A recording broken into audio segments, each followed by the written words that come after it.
and I wanted to talk a little bit about what 2025 has to offer. Right? So, we're living in a circumstance where we'll see what happens with Cliff High's little bots. And tomorrow is the day in question in which I had my buddy Headless Giant on to talk about it. And Cliff High is someone that I don't follow very often, but I know that his system has held weight fairly significantly about a few things, which is why we're still talking about it and his work today. And so the only thing I will say is that the results. I don't know what the result. I don't know if me and Headless. I should have asked him if he said that it predicted the results of them executing this also, right? So it may not know the results. It may, it may choose your own adventure after they do it, and we make our decisions, I suppose. But like I said, they've been play testing things a certain way. Donald Trump, Joe Rogan podcast, somehow, algorithmically, is the tipping point for what may or may not happen, allegedly, precisely sometime tomorrow, which I would put today and the day after tomorrow within that window, just because the precise time of day that day starts is not 100% known. For one thing, it's under natural accord. It's going to be the meridian line established in the Box Saga. Is going to be the proper crossover threshold for when a day is changed into a certain kind of day, and that threshold may be something that happens during the day. So it has to be during the day, crossing that meridian in which that day officially starts for the whole planet. And you're just at a different hour of that day moving forward from that beginning. Right? Until everybody has crossed over that threshold. Let me see. I don't know what this guy's gonna do. I don't want to be behind the garbage truck. I've been in one of those things. They paid me money to be in one of those things. Not good enough money, and for way more hours than it was worth. For way little break time for that many hours that it's worth.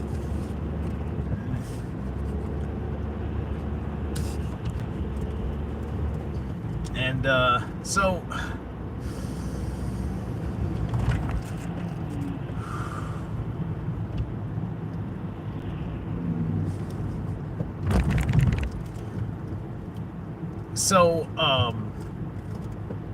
many people that I respect are talking about 2025 being this wild new endeavor. And so, of course, getting over the threshold of will there be an event tomorrow, we need to get past that threshold, and then we can kind of be more contemplative. You know, we have a certain period of time before 2025 can truly be called 2025. I mean, granted, some people say that we ought to count it by the heathen new year of the full moon of October as New Year's, right? And so this becomes the question of if you do it that way, are we technically in the non-year when it is cold as such, right? Because there's also this spirit of the year starts sometime March, April, right? That the winter kind of counts as like almost like an entire 3-month period of rest, right? And thus doesn't count as a year because you are not up in your regular routine with the productivity of the normal things that you do as an outside dweller, right? And you go outside and you're the worst thing you got to do is if you have to hunt in the winter, right? And that's about the worst case scenario is winter huntings.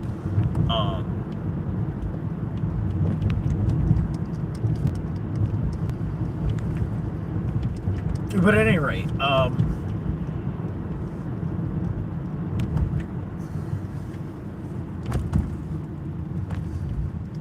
the politics of the matter is a distraction, right? So how you're going to see things pan out in that theater, there's going to be, what's up, Theo?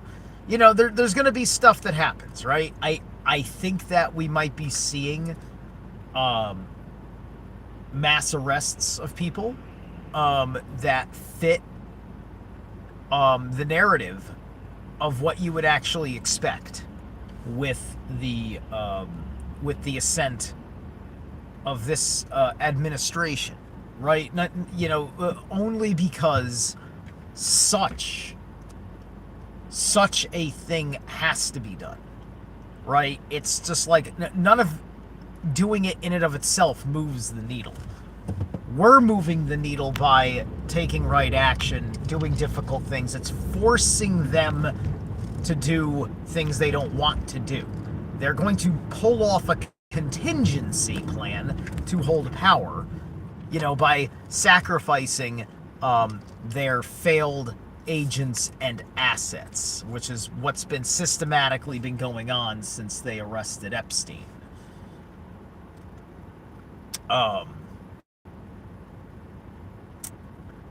But we are making the change happen, right?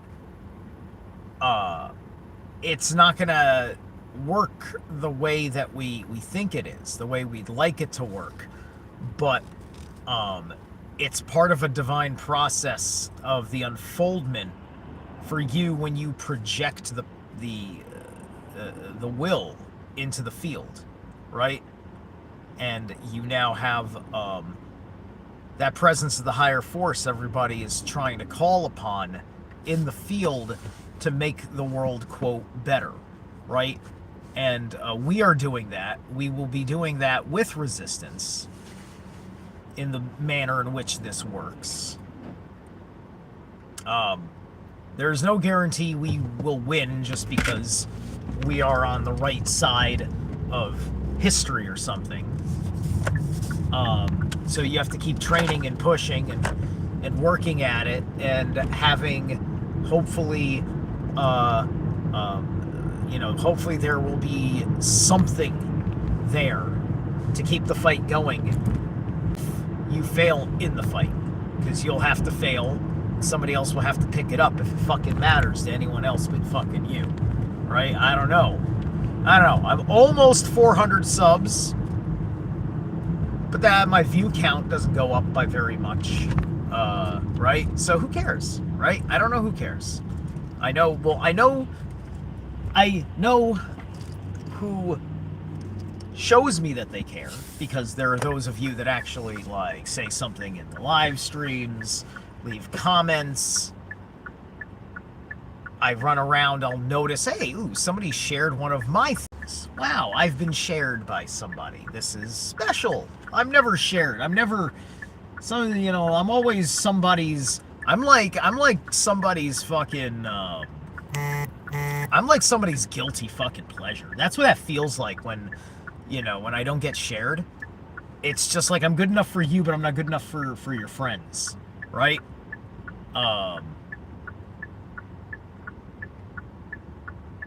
But hey, We're all here because all of us have been forced into the hermit path at some point, perhaps more than once in our lives.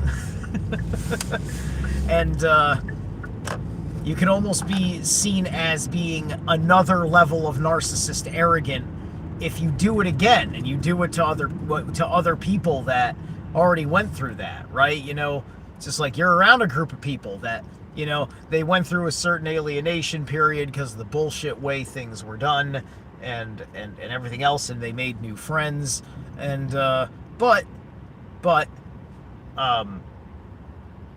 you're the only one there because you wanted to change and were looking for change in the first place. And then this kind of changes the way you're going to ultimately develop and the way you're ultimately going to skew off course from other people. And then this gets to the depth of my points about 2025 is how much the reorganizing principle that has happened with Pluto's little shuffle that it has been doing between Capricorn and Aquarius, breaking up the way you see the world, the way you see people, and the way you see the way the world is structured also, right? You know, Capricorn and Aquarius are like, it's very fascinating how both sides of Saturn are like right next to each other. It's just like usually there's a lot of distance, right? Like, look at the distance between Aries and Scorpio. Look at the distance between, you know, Gemini and Virgo, right?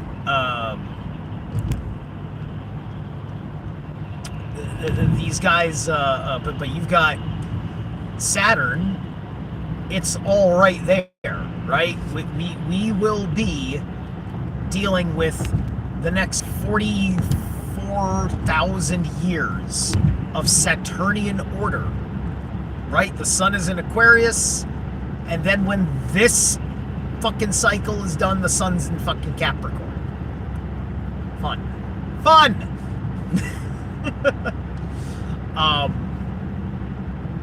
So we better know how to do good things with that, because also if we're in this Saturnian cycle, that means that we're in the Chronos. We're in a time that's more influenced by Chronos than by Zeus, right? Such as what an age of Pisces would be ruled by Zeus, Jupiter. Therefore, if you actually look at the depth of the mythology, the time that we were actually being ruled by Kronos was considered a human golden age, according to the Greek mythos. It was good times for the humans. That ended with Zeus, in fact. Right? And that's because of the personification of Zeus. And misunderstanding why our relationship with things had to change at the time. And thus, we had to make Zeus this tyrant, this necessary tyrant.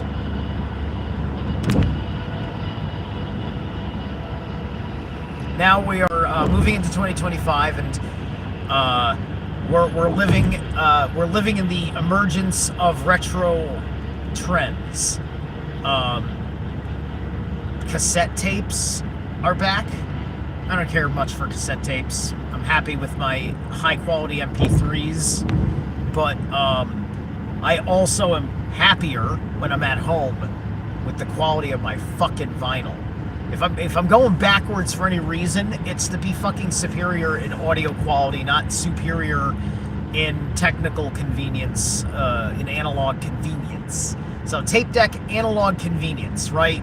There's no, you know, but it's terrible at the same time, because if your tape machine or the tape has any little blemishes, flaws on it, which is eventually going to happen after use, you might get your tape completely trashed up, wrinkled up, and fucked up, right? Degraded over time. You have to waste time fucking like cleaning the tape every once in a while to preserve, like, no. Just like with a vinyl, I go like wipe it down real fast with a fucking cloth here and there. You know, I just basically have to keep all any nasty film or fucking dust off of it, and don't let my fucking finger oil get all over the fucking surface of it. And as long as I'm home, and there isn't a fucking earthquake, I got music. Super high fidelity music. But there's a whole lot of that analog that I'm all about. Like, I've been all over this goddamn fucking 70s-esque sounding fucking Blood Incantation album. Absolute Elsewhere, which is 2 songs, 2 20-minute songs for each side of a vinyl as it's designed. And they went to like a goddamn fucking bazillion-dollar fucking recording studio in Germany that Tangerine Dream made some of its fucking best produced fucking albums ever, and it had a lot of the goddamn old school analog equipment. And so they didn't just do a great job like reproducing fucking 70s sound. They just went to a place that still makes sound the way they make it in the 70s, and then they blended it with fucking with the regular tech that you need for what we do, you know, because, you know, click tracks need like digital for click track to work properly, and everything else. But we're talking about like analog synthesizers and shit. And it's just like, it was like the absolute most perfect blend of modern death metal production and 70s prog rock production. Holy shit. Like, you want a fucking album that you will not believe, like, just 20 minutes of just fucking gone by. You won't believe that there's still 10 minutes of the song left once you're 10 minutes through it. Holy shit, right? Go get Blood Incantation's Absolute Elsewhere. Hey, what's up, Vicky? And go listen to the lyrics of Blood Incantation, everything they do. Blood Incantation as a band, just like Hypocrisy, who I played last night for my show with Headless, they're also talking about deep esoteric metaphysics, you know, and keen in on the idea of something going on with off-worlders, off-world consciousness, so on and so forth. And so they're up there. They're up there. I Facebook messaged them. I showed them. I sent them a link to my interview with Damian Gregory of Cradle of Filth, and I basically said, "Here's my pitch. Come on my 400 subscriber fucking channel, and let's have an epic conversation." Basically, was my pitch. So if Blood Incantation hears this, hit me up, bro. We'll have the best fucking conversation you've ever fucking had. All right. But 2025.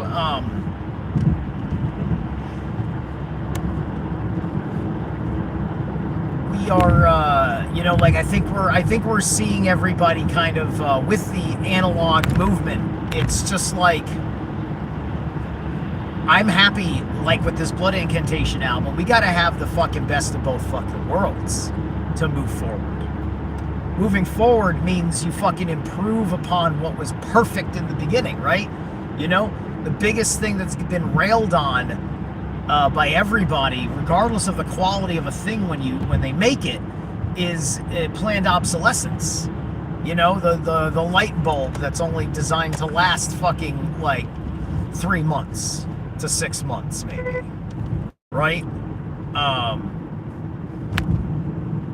Maybe even way less than that, depending on how much you're really fucking doing. Hey, what's up, Derek? So the idea is that we're going to see more high strangeness, more Fortean culture oriented phenomenon that will be noticed, at least on the public subconscious level, right? You know, it's just like the squirrel and the raccoon, especially the squirrel. That was deep in the psyche of the American. You know, you know, because you're looking at something that, like, you've seen a bazillion times pop up on Instagram, you know, just like that, right? And I think that was the final straw for people's attitudes towards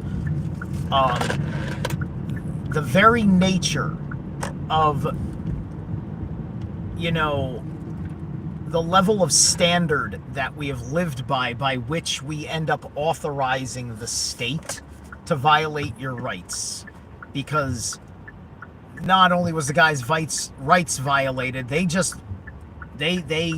executed life by bureaucratic process and procedure in a way that they didn't inform the public until after it happened. You know, there was like, what, 3 days? Within 3 days of detaining those animals, they were euthanized. And everybody just turned around like, what the fuck? And they made sure that that happened before the election. Which, you know what that tells me. That tells me that some monster said, who was doing nobody no favors for anybody, some monster said, I'm gonna fuck over this bitch running for fucking office by doing this fucking thing. Right? You had the raid in and of itself was an irritant that would have been talked about and memed to death anyway. Just because the raid itself was also of big attention. Because couldn't believe this guy had so many goddamn fucking people following him on and was known by this little squirrel situation, right? And as far as I know, he was completely apolitical, right? This is why, right? Completely apolitical, right? And what happened to him was a microcosm of what happened to who?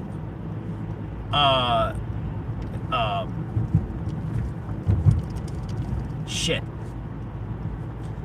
I've been doing this game for so long, I don't remember always the big details, but the ranchers, the ranchers from like Utah or whatever, that took their stand in like 2014 or something like that, right? When against the Bureau of Land Management, who was trying to destroy their fucking cows over fucking cattle ranching traditions that have been going on ad nauseum forever that were not in effect on the environment from a standard environmental damage perspective, nor in the long game of statistics of cow farts.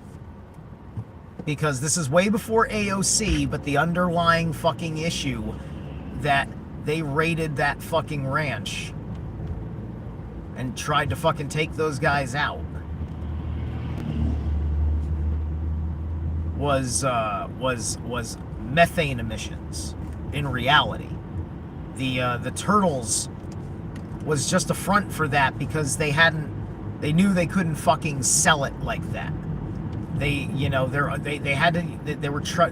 couldn't do it out in the open. They had to sell it harder after those events later. Right?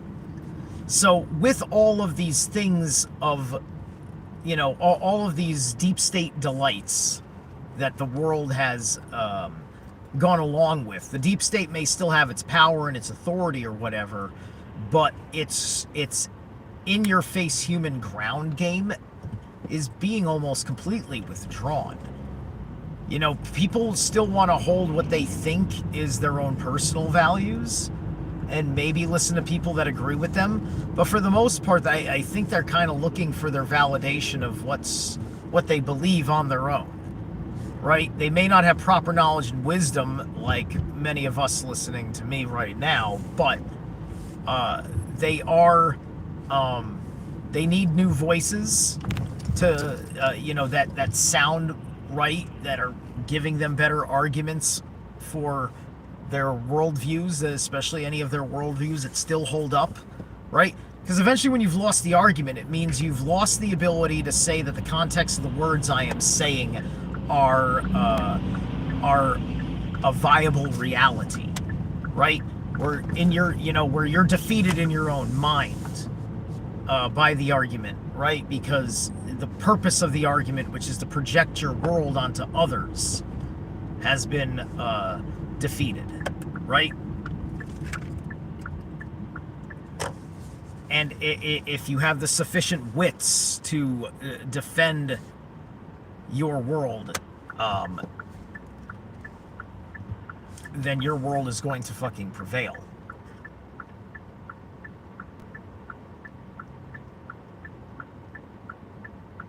And that's part of a concept of a tell about old pagan notions about how, like, it ain't about being a good person as far as what it takes in this world, right? It's about being the strongest, being the most, your virtues were all of your positive qualities that you had going for you.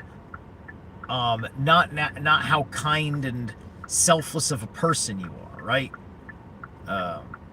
Why? Because being kind it doesn't mean anything, really, right? It means that you're good with other people, right? It means that other people will like you and all that stuff. You may be of considerable joy to be around, but it ain't got dick to do with whether you're a good person or not, right? You not actively being a thief does not mean you're actively a good person. It just means that you are actively a person. You get the point that I'm trying to make?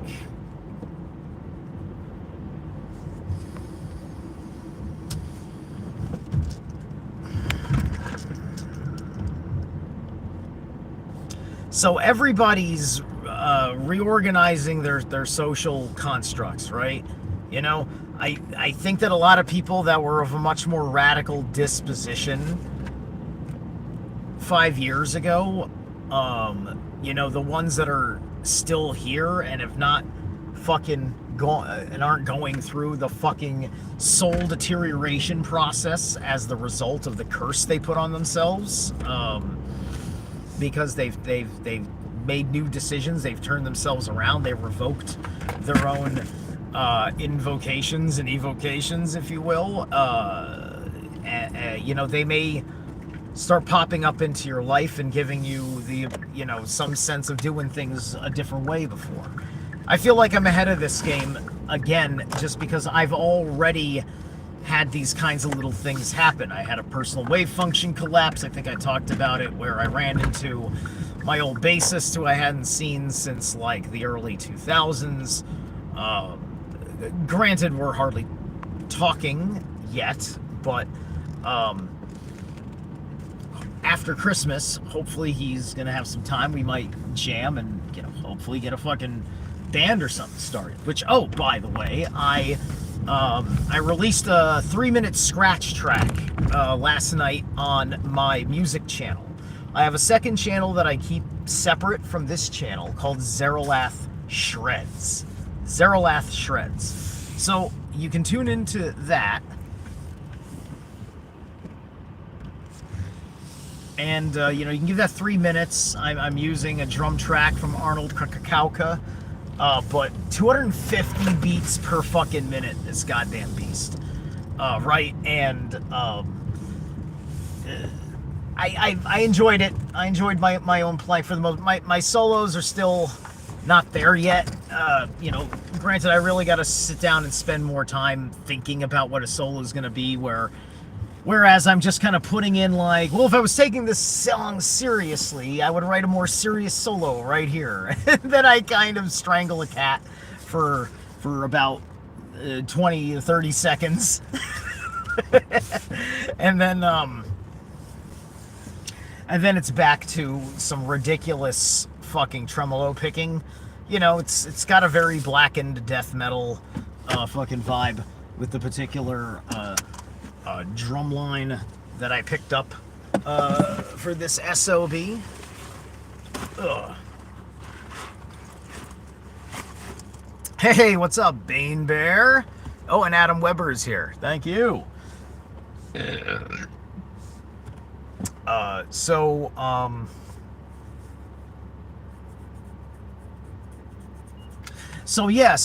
these, these recursions, I think that this is part and parcel of people, remembering how to make their own fun again as well, right? With, like there's little things to be made of with the Trad West culture, but the Trad West culture, for the most part, is on the right side of history at the moment. I'm worried about the fundamentalist right, but the Trad West is okay by me, because the Trad West typically is good with things like smoking pot, and they're not absolute Puritans, but, they see certain values, like family values, and they're all for it. The biggest problem, right, people need to fucking, they're gonna have to fucking accept what spiritual alpha male types are offering at the table, accepting that these lesser means by which things happen, in the New Age movement, they need to be, those ideas need to go by the wayside. They're not going to serve anybody in the future. This manner of the New Age, and being kind of this Jesus freak light kind of thing, right? Because you can easily just take Krishna, or you can take fucking Vishnu, which represents the soul, the heart center, in the tripartite soul as a part of the Trinity. You can take that, and you can easily just be a Christian using Eastern aesthetics, and basically you've just done what every Christian does, which is to continue to appropriate other gods, because the manner in which they are not practicing traditional ancestral tribal paganism.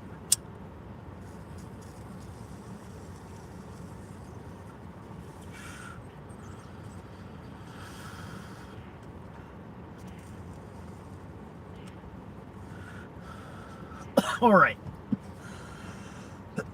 Time for me to get into the job.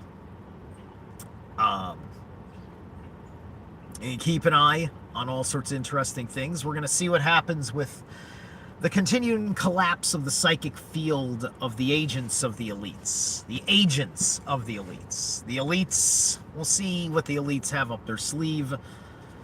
Be on the lookout for psyops in the sky.